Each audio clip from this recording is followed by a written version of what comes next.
إن هذا القرآن يهدي للتي هي أقوم.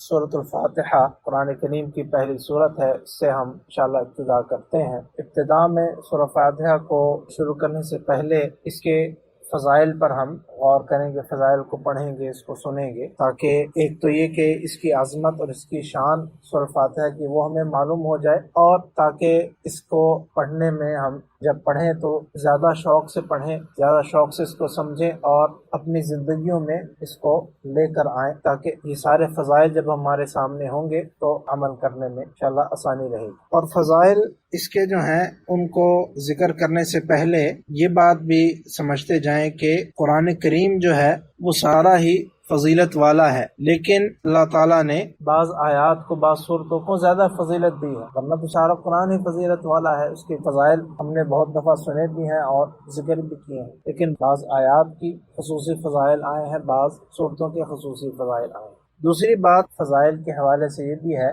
کہ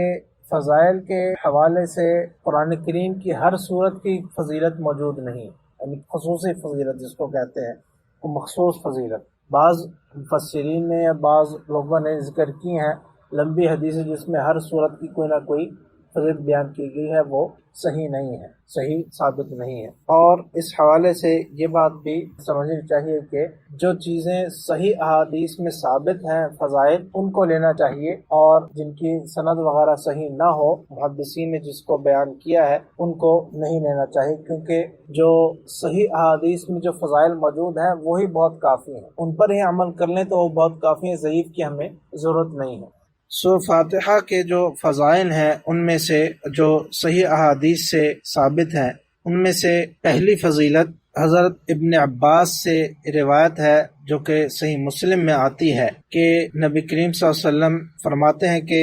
جبریل علیہ السلام نبی کریم صلی اللہ علیہ وسلم کے پاس موجود تھے، جبریل علیہ السلام نبی کریم صلی اللہ علیہ وسلم کے پاس بیٹھے ہوئے تھے، یہاں تک کہ انہوں نے اپنے اوپر آسمان سے ایک آواز سنی، تو حضرت جبریل علیہ السلام نے اپنا سر اٹھایا اور نبی کریم صلی اللہ علیہ وسلم کو بتایا کہ یہ آسمان کا ایک ایسا دروازہ ہے جو آج سے پہلے نہیں کھلا تھا، اور پھر فرمایا کہ اس دروازے میں سے ایک فرشتہ نازل ہوا۔ حضرت جبریل علیہ السلام نے کہا کہ یہ ایسا فرشتہ ہے جو آج تک کبھی زمین پر نہیں آیا، اور پھر وہ فرشتہ آیا نبی کریم صلی اللہ علیہ وسلم کے پاس، ان کی خدمت میں سلام عرض کیا اور کہا کہ یا رسول اللہ صلی اللہ علیہ وسلم، اللہ تعالیٰ کی طرف سے ایسے دو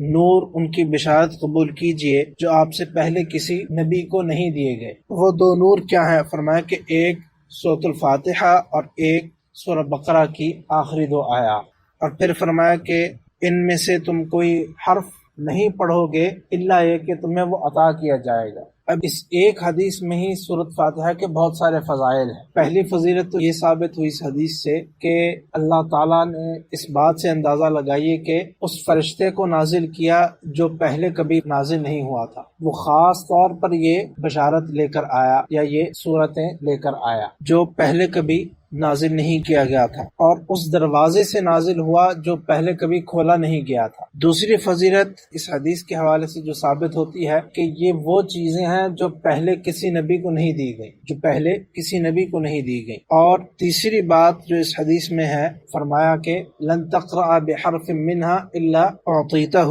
آپ اس میں سے کوئی ایک حرف بھی نہیں پڑھیں گے الا یہ کہ آپ کو عطا کیا جائے گا۔ اس آخری جملے کا کیا مفہوم ہے جو علماء نے، محدثین نے جو بیان کیا؟ ایک مفہوم یہ بیان کیا اس کا کہ یہ جو سورۃ فاتحہ ہے اور اسی طرح سے سورہ بقرہ کی جو آخری آیات ہیں بنیادی طور پر دعائیں ہیں۔ فرمایا کہ یعنی ان میں جو دعائیں آئی ہیں، ان میں جو باتیں آئی ہیں، جب آپ یہ پڑھیں گے وہ سب کچھ آپ کو عطا کیا جائے گا، یعنی سورہ فاتحہ میں اور سورہ بقرہ کی آخری آیات میں جو جو باتیں ہیں وہ سب کچھ آپ کو دیا جائے گا۔ دوسرا معنی اس کا علماء نے یہ بیان کیا کہ اگر ان کو پڑھ کے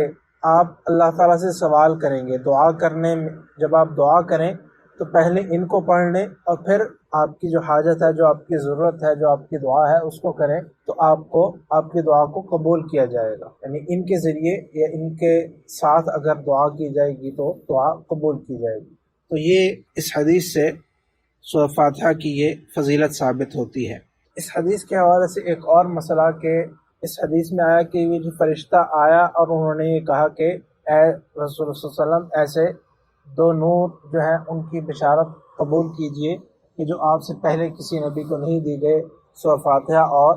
سورہ بقرہ کی آخری دو آیات۔ اس حوالے سے بھی علماء کے دو آراء ہیں۔ بعض نے کہا کہ وہ فرشتہ یہ صورتیں لے کر آیا، سورہ فاتحہ بھی اور سورہ بقرہ کی آخری دو آیات یہ وہ لے کر آئے، اور اسی حوالے سے بعض علماء نے یہ لکھا کہ اس سے یہ ثابت ہوتا ہے کہ یہ قرآن کی وحی ایسی ہے کہ جو حضرت جبرائیل علیہ السلام نے نہیں کی بلکہ یہ الگ سے فرشتے نے کی۔ اور بعض علماء نے کہا کہ نہیں، اس کا مفہوم یہ نہیں ہے بلکہ یہ پہلے سے آپ کے اوپر نازل کی جا چکی تھی۔ سورہ فاتحہ بھی اس واقعے سے پہلے نازل کی جا چکی تھی، سورہ بقرہ کی آخری دو آیات بھی اس سے پہلے دی جا چکی تھی۔ یہ جو فرشتے آئے تھے یہ صورتیں نازل کرنے کے لیے نہیں آئے تھے، یہ اس کی بشارت لے کر آئے تھے۔ تو یہ دونوں باتیں علماء نے بیان کی ہیں، اور اگر احادیث کو دیکھا جائے، دیگر روایات کو، دیگر احادیث کو، تو زیادہ صحیح بات واللہ اعلم دونوں باتیں انشاءاللہ صحیح ہیں، لیکن زیادہ قریب ترین بات یہ دوسری بات ہے کہ یہ صورتیں نازل پہلے ہو چکی تھیں اور یہ جو فرشتہ آیا تھا وہ بشارت لے کر آیا تھا۔ لیکن بہرحال اس سے کوئی فرق نہیں پڑتا، یہ صرف ایک معلومات کے لیے بات ذکر کی گئی ہے۔ اسی طرح ایک اور حدیث میں جو اس کی فضیلت آئی ہے سورہ فاتحہ کی، فرمایا حضرت ابو امامہ رضی اللہ تعالیٰ عنہ اس حدیث کو روایت کرتے ہیں کہ 4 آیات ایسی ہیں کہ جو اللہ تعالیٰ نے اپنے عرش کے خزانے میں سے نازل کی ہیں، اور اس کے علاوہ اور کچھ اس میں سے نازل نہیں کیا گیا۔ اللہ تعالیٰ نے اپنے عرش کے خزانے میں سے 4 چیزیں ایسی نازل کی ہیں جن جیسی کوئی چیز نازل نہیں کی گئی، اور ان میں سے ایک فرمایا کہ یہ سورۃ الفاتحہ ہے۔ یہ سورۃ فاتحہ یہ اللہ تعالیٰ نے اپنے عرش کے خزانوں میں سے نازل کیا ہے، اور اس کے علاوہ جو باقی 3 ہیں، فرمایا ایک آیت الکرسی ہے، اور ایک سورہ بقرہ کی آخری آیات، اور ایک سورۃ الکوثر۔ یہ 4 چیزیں، سورہ فاتحہ، آیت الکرسی، سورہ بقرہ کی آخری آیات اور سورۃ الکوثر، فرمایا کہ یہ 4 چیزیں اللہ تعالیٰ نے اپنے عرش کے خزانوں میں سے